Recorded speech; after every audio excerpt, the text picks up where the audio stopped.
पीजे की नरेशन में आपका स्वागत है।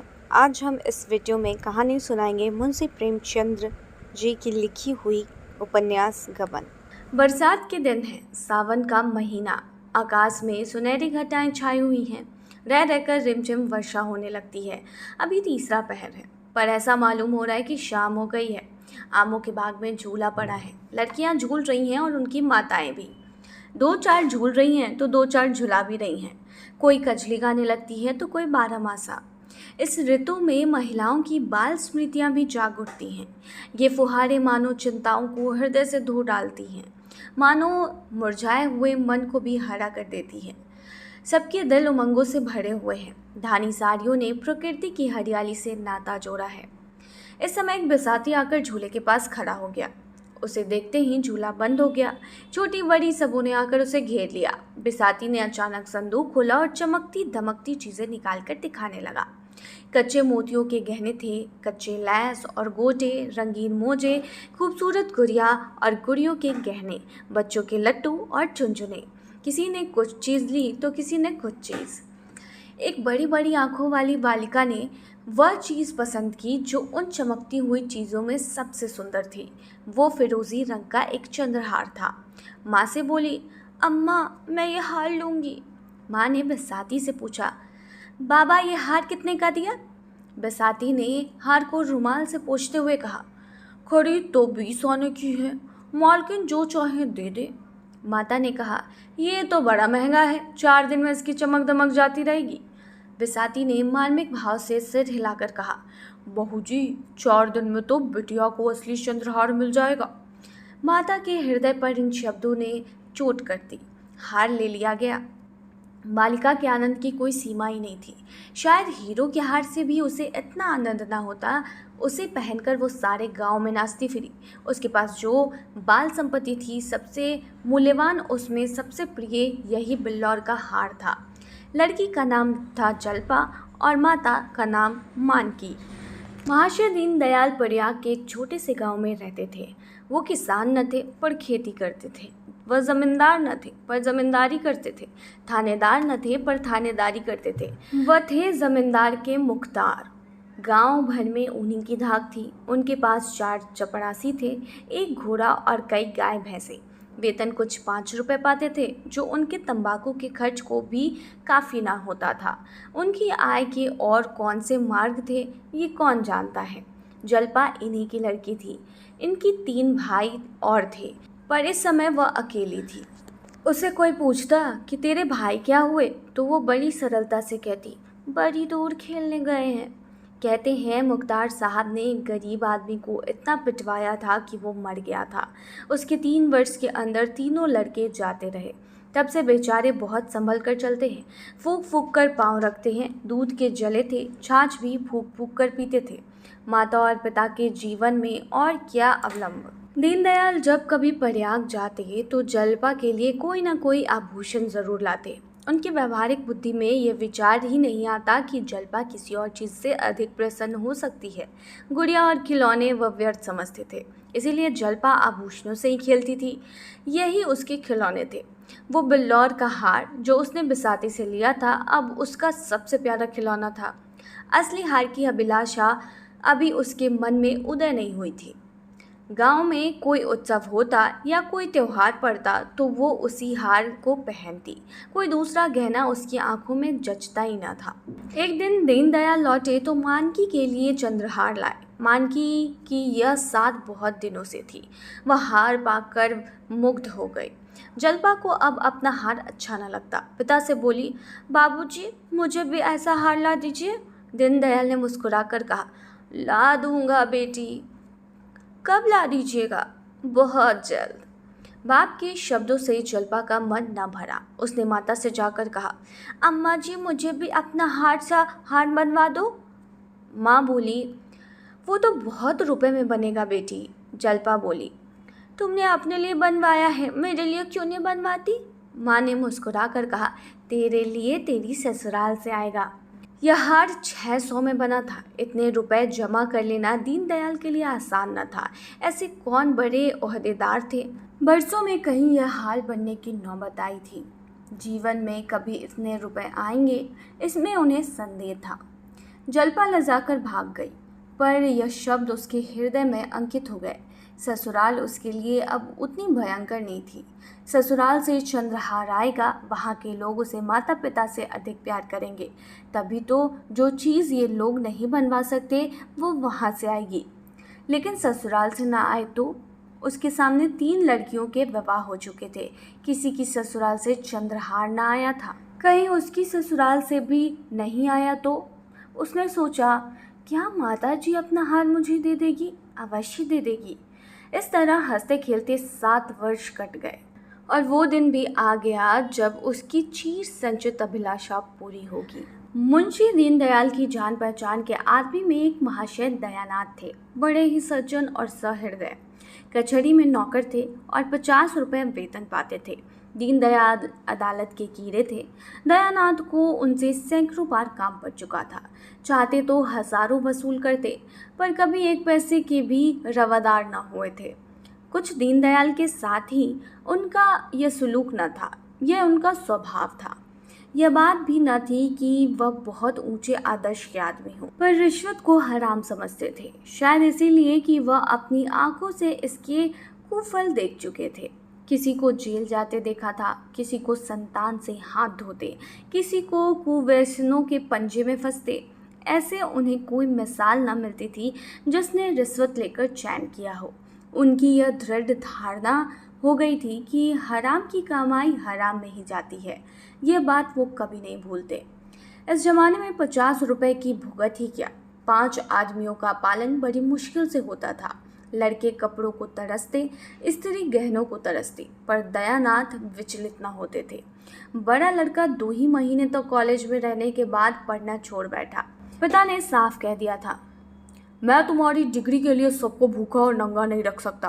पढ़ना चाहते हो तो अपने पुरुषार्थ से पढ़ो। बहुतों ने किया है, तुम भी कर सकते हो। लेकिन रामनाथ में इतनी लगन नहीं थी। इधर 2 साल से वह बिल्कुल बेकार था। शतरंज खेलता, सैर सपाटे करता और माँ और छोटे भाइयों पर रोब जमाता। दोस्तों की बदौलत शौक पूरा होता रहता था। किसी का चेस्टर मांग लिया और शाम को हवा खाने निकल गए। किसी का पंप शू पहन लिया और किसी की घड़ी कलाई पर बांध ली। कभी बनारसी फैशन में निकले, कभी लखनवी फैशन में।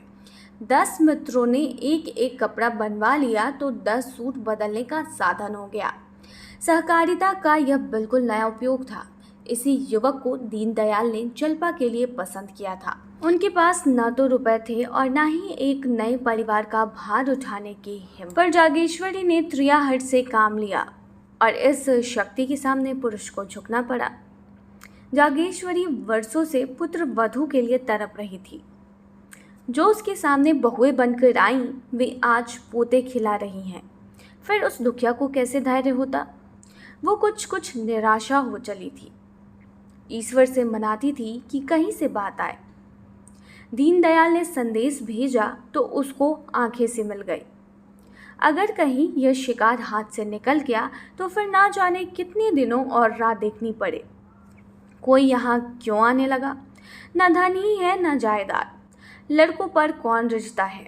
लोग तो धन देखते हैं। इसीलिए उसने इस अवसर पर अपनी सारी शक्ति लगा दी और उसकी विजय हुई। दयानाथ ने कहा, भाई तुम जानो और तुम्हारा काम जाने, मुझ में समाई नहीं है। जो आदमी अपने पेट की फिक्र नहीं कर सकता उसका विवाह करना मुझे तो अधर्म सा मालूम होता है।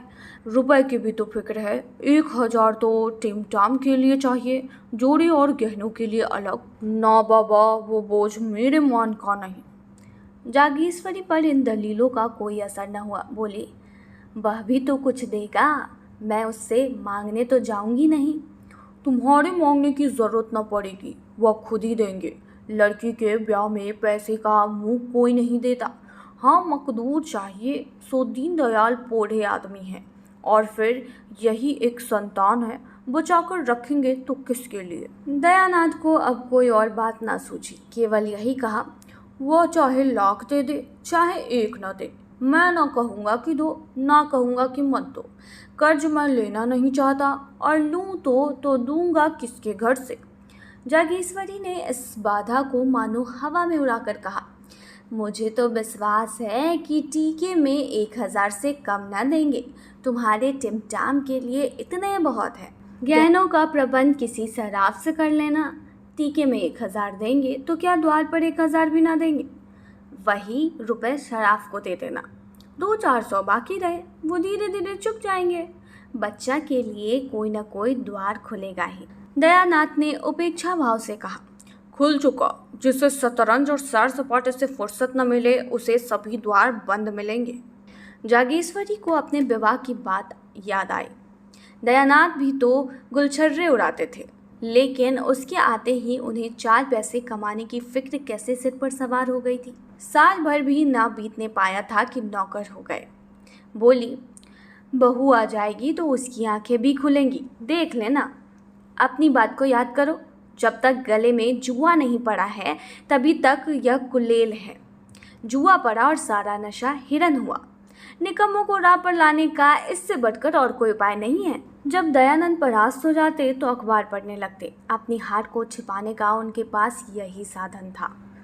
मुंशी दीनदयाल उन आदमी में से थे जो सीधे के साथ सीधे होते हैं, पर टेढ़ों के साथ टेढ़े ही नहीं शैतान हो जाते हैं। दयानाथ बड़ा सा मुंह खोलते, हजारों की बातचीत करते तो दीनदयाल उन्हें ऐसा चकमा देते कि वो उम्र भर याद करते। दयानाथ की सज्जनता ने उन्हें वशीभूत कर दिया। उनका विचार 1,000 देने का था, पर 1,000 टीके में ही दे आए। मानकी ने कहा, जब टीके में 1,000 दिया तो इतना ही घर भी देना पड़ेगा, आएगा कहाँ से? दीनदयाल ने चिढ़कर बोला, भगवान है, जब उन लोगों ने उदारता दिखाई और लड़का मुझे सौंप दिया तो मैं भी दिखा देना चाहता हूँ कि हम भी शरीफ हैं और शील का मूल्य पहचानते हैं। अगर उन्होंने हेकड़ी जताई होती तो अलबत्ता उनकी खबर लेता। अब दीनदयाल 1,000 तो दे आए, पर दयानाथ का बोझ हल्का करने के बदले और भारी कर दिया। वह कर्ज से कोसों दूर भागते थे। इस शादी में उन्होंने मियाँ की जूती मियाँ की चांद वाली नीति निभाने की ठानी थी, पर दीनदयाल की सहृदयता ने उनका संयम तोड़ दिया। वे सारे टीम टाम, नाच तमाशे जिसकी कल्पना का उन्होंने गला घोट दिया था, बृहद रूप से धारण करके उनके सामने आ गए। बंधा हुआ घोड़ा थान से खुल गया, उसे कौन रोक सकता है। धूमधाम से विवाह करने की ठन गई। पहले जोड़े गहने को उन्होंने गौण समझ रखा था, अब वही सबसे मुख्य हो गया। ऐसा चढ़ाव हो कि मलबे वाले को भी फर्क उठे, सबकी आंखें खुल जाए। कोई 3,000 का सामान बनवा डाला, शराफ को 1,000 नगद मिल गए। 1,000 के लिए 1 सप्ताह का वादा हुआ तो उसने कोई आपत्ति ना की। सोच 2,000 सीधे हुए जाते हैं, 500-700 रुपए रह जाएंगे। वह कहाँ जाते हैं? व्यापारी की लागत निकल आती है तो नफ़े को तत्काल पाने के लिए आग्रह नहीं करता। फिर भी चंद्रहार की कसर रह गई। जड़ाऊ चंद्रहार 1,000 से नीचे अच्छा नहीं मिल सकता। दयानाथ का जी तो लहराया कि लगे हाथ उसे भी ले लो, किसी को नाक सिकोड़ने की जगह तो न रहेगी, पर जागेश्वरी इस पर राजी न हुई। बाजी पलट चुकी थी। दयानाथ ने गर्म होकर कहा, तुम्हें क्या, तुम तो घर में बैठी रहेगी, मौत तो मेरी होगी जब उधर के लोग नाक भाव सिकोड़ने लगेंगे। जागेश्वरी, दोगे कहाँ से, कुछ सोचा है? दयानाथ, कम से कम 1,000 तो वहाँ से मिल ही जाएंगे। जागेश्वरी, खून मुंह लग गया है क्या? दयानाथ ने शर्माते हुए कहा, अरे नहीं नहीं, मगर आखिर वहाँ भी तो कुछ मिलेगा। जागेश्वरी, वहाँ मिलेगा तो वहाँ खर्च भी तो होगा। नाम जोड़ गहने से नहीं होता, दान दक्षिणा से भी होता है। इस तरह चंद्रहार का प्रस्ताव रद्द हो गया, मगर दयानाथ दिखावे और नुमाइश को चाहे अनावश्यक समझे, रमानाथ उसे परमावश्यक समझता था। बारात ऐसे धूमधाम से जानी चाहिए कि गांव भर में शोर मच जाए। पहले दूल्हे के लिए पालकी का विचार था। रामनाथ ने मोटर पर जोर दिया। उसके मित्र ने इसका अनुमोदन किया, प्रस्ताव स्वीकृत हो गया। दयानाथ एकांत प्रिय जीव थे, ना किसी से मित्रता, ना किसी से मेलजोल। रामनाथ मिलनसार युवक था। उसके मित्र ही इस समय हर एक काम में अग्रसर हो रहे थे। आतिशबाजियाँ बनवाई तो अव्वल दर्जे की, नाच किया तो अव्वल दर्जे का, बाजे गाने भी अव्वल दर्जे के, दोयम या सोयम का वहाँ जिक्र ही न था। दयानाथ उसकी ये हरकतें देखकर चिंतित हो जाते थे, पर कुछ कह न सकते थे। क्या कहते हैं।